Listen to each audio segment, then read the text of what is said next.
Pero entiendo, pero lo que yo le quería explicar al auditorio es que el agente aduanal no está en la aduana todo el día haciendo previos. ¿Estamos? Correcto. No, pues si no, Eso ¿a qué hago mi trabajo? se lo encarga, ¿no? Pues a personales de confianza dentro de la agencia aduanal, ¿no? Entonces, ese es como un mito que a veces preguntan, es que si yo quiero ser agente aduanal para Tengo estar que ir a hacer en previos. la aduana.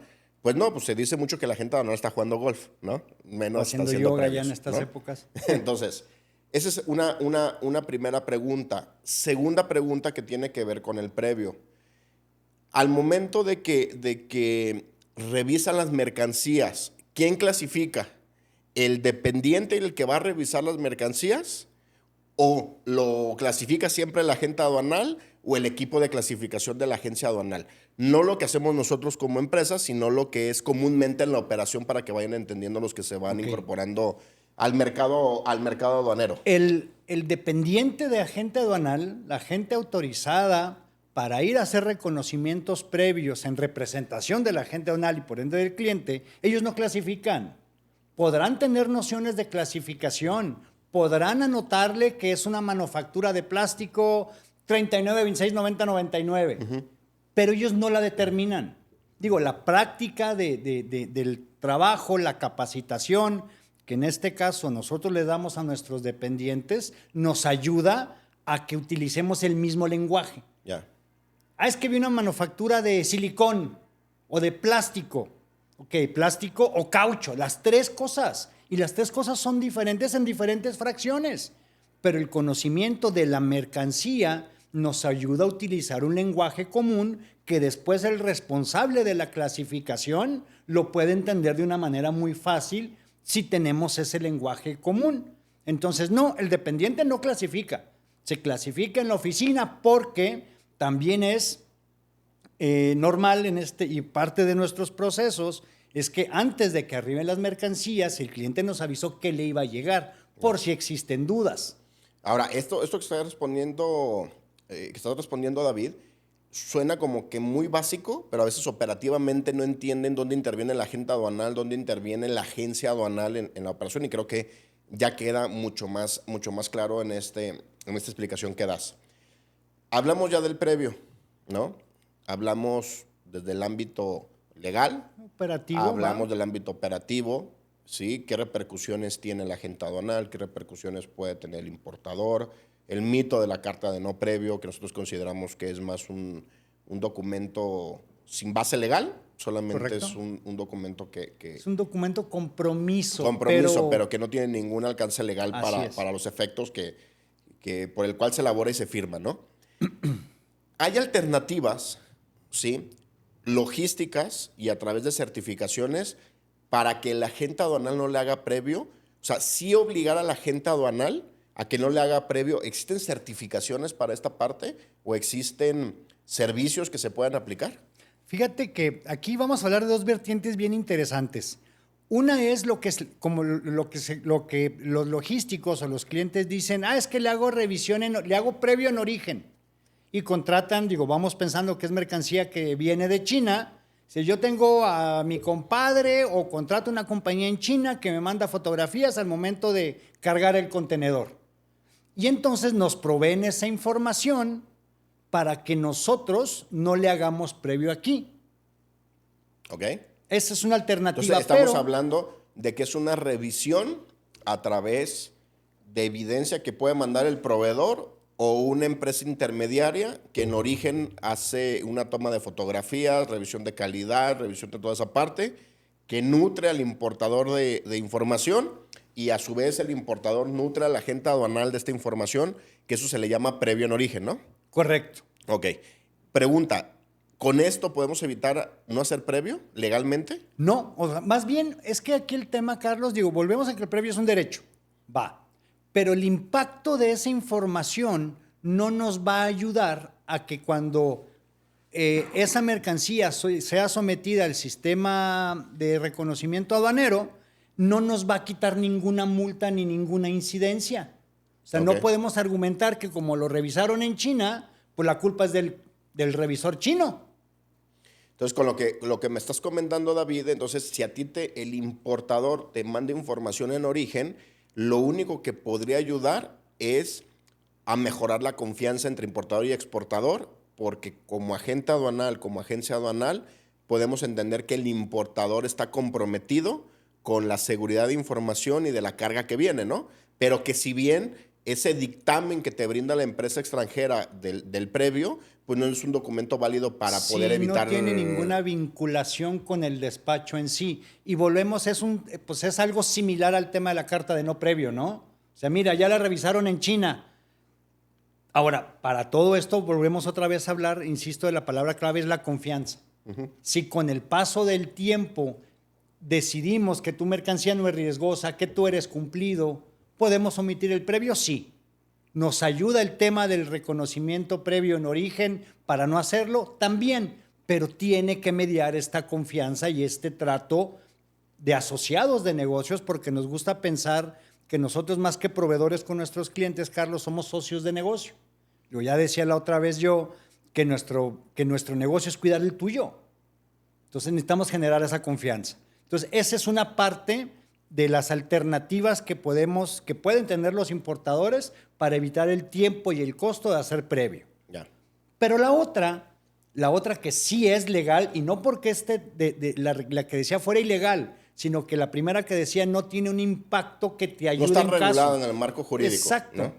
La que sí está regulada es una certificación de reconocimiento previo en origen, en donde lo que hacemos a través de Pepper, la empresa de consultoría, con el importador o el exportador, es someter a la autoridad nuestros proveedores y el valor de las mercancías de lo que importamos a nombre de nuestros clientes. Esa certificación sí te permite tener muchos beneficios interesantes. Vamos pensando que una vez que tengas esa certificación, tienes un embarque en donde por reconocimiento aduanero salieron 100 vasos de más, por no perdernos con los ejemplos. Bueno, lo que va a suceder es que vamos a pagar los impuestos por esos 100 vasos de más, pero no vamos a tener multas. Y también el agente aduanal no le va a hacer reconocimiento previo, pero a nivel pedimento hay una observación que es un complemento RO, que lo vas a declarar en el pedimento y entonces ya no le vas a meter mano a ese contenedor en particular o a esos contenedores de este cliente. Esta certificación es anual, hay que estarla renovando, tiene una serie de requisitos, nada del otro mundo, va orientada más al valor de las mercancías, pero sí los beneficios es que no va a haber multa ni para el importador ni para el agente aduanal, lo vas a poder corregir, incluso si tuvieras alguna diferencia en las cantidades y que o no se detectó en el reconocimiento aduanero que hace la autoridad o que fue de desaduanamiento libre y tú llegas a tu bodega y dices, ah, caray, hay 100 vasos de más, los puedes regularizar sin ningún problema, no vas a pagar multas y tienes ese beneficio. Yo siempre he dicho que la certificación en origen es como el CECIT. Ándale. O sea, yo siempre he dicho que todas las certificaciones agarran un poquito de todo y luego hacen una completa. O sea, realmente el CECIT, digo, que es una certificación un poquito más compleja para nuestro auditorio. Son pocas empresas. Yo aquí creo que conozco 2 únicamente. Y está cayendo en desuso aquí en Guadalajara. Y está cayendo en desuso, hay. pero un beneficio del CECIT era poder importar y que la revisión se hiciera aquí en la planta y cualquier faltante o sobrante de mercancía se declarara ahí mismo, ¿no? En este caso, con la certificación, no se revisa la mercancía. Si en el proceso de despacho no toca un rojo, toca un verde y resulta que se traen más mercancías o menos mercancías, pues se puede hacer la corrección en el momento, ¿no? Sí, y aquí también, y ahora lo interesante con esta certificación, Carlos, es que además del tema del identificador a nivel en el pedimento, también tiene la obligación de no hacerle previo. ¿Por qué? Porque la teoría dice que si alguien que cuenta con esa certificación de todas maneras le hace previo, probablemente ese que le hace previo está rompiendo la cadena de seguridad. Claro, porque ahí hay una violación. Hay una contaminación, ¿no?, a algo que se supone que ya venía certificado. Ahora, en un sentido jurídico, si nosotros declaramos en el pedimento un identificador que viene a través de una certificación, no hay una declaración más válida, ¿sí?, que el propio pedimento. Porque Así el pedimento es la declaración fiscal ante las autoridades del Estado con lo que voy a importar las mercancías o Es las correcto. condiciones que voy a importar las mercancías. Entonces, en este sentido, pues tendría mucho más alcance que una carta de no previo, porque jurídicamente lo estamos amarrando en un identificador y en una declaración que es que es el pedimento mismo, ¿no? así es. Entonces digo, serían tres vertientes, como lo veo yo, el tema del reconocimiento previo, si dudas de tu proveedor, si dudas de la calidad, si lo quieres cerciorar, porque también digo, si no reúne las calidades de lo que necesitas, pues capaz que ahí mismo lo regresas. ¿Para qué le metes más dinero a algo que vas a terminar o regresando o echando a la basura? Claro. La otra sería el tema de la revisión en origen, que no es necesariamente obligatoria como válida para la autoridad y pues menos para la agente aduanal. Y la otra que es la certificación de revisión en origen, en donde esa sí nos compromete a todos en agarrar el contenedor o la mercancía así como viene, presentarse a la autoridad. Digo, en nuestra experiencia tenemos clientes que han confiado en este esquema, que lo hemos obtenido, tanto por tráfico aéreo, por tráfico marítimo, y entonces, bueno, pues nos da la certeza, o qué mejor certeza, como bien lo decías tú, porque este es un reconocimiento a la información que provee la agente aduanal, que provee el importador, y lo genera la misma autoridad, ¿no? Así es. Ahora, hay que aclarar una cosa que es muy importante. Cuando nosotros hablamos de previo en la aduana, es la revisión que hace el agente o la agencia aduanal de las mercancías. Que con esta certificación podemos evitar que el agente aduanal active ese instrumento que tiene ley para la revisión. Eso ya nos quedó claro en el episodio. Pero también hay una revisión previa al previo, que puede ser por las autoridades militares, ¿sí? Híjole, sí. Eso hay que aclararlo. ¿Por qué?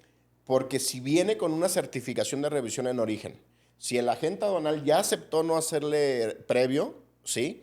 Pero si al militar, que en este caso es ANAM, considera que ese contenedor, ¿sí?, puede traer una sustancia ilícita y que tienen que revisar, el militar va a abrir el contenedor, va a romper sellos y va a revisar, ¿no? Entonces no nos confundamos muchas veces que digan, es que tu agente aduanal abriste el contenedor. No, porque el único ente, mejor dicho, no es el único ente que esté facultado para revisar. También están los militares que pueden hacer estas revisiones a su criterio y a su conocimiento militar, ¿no? Fíjate que eso es bien interesante, Carlos, porque es una parte que la mayoría de la gente no ve y no lo considera. Es decir, digo, como dependencia federal, tanto lo que era la Administración General de Aduanas y ahora la ANAM, es obligación de todos los transportistas mandar el manifiesto de guías, el manifiesto de BLs, en caso marítimo, el manifiesto de guías aéreas, y todo esto es previo al arribo de la mercancía. Sí, es la información de lo que trae el barco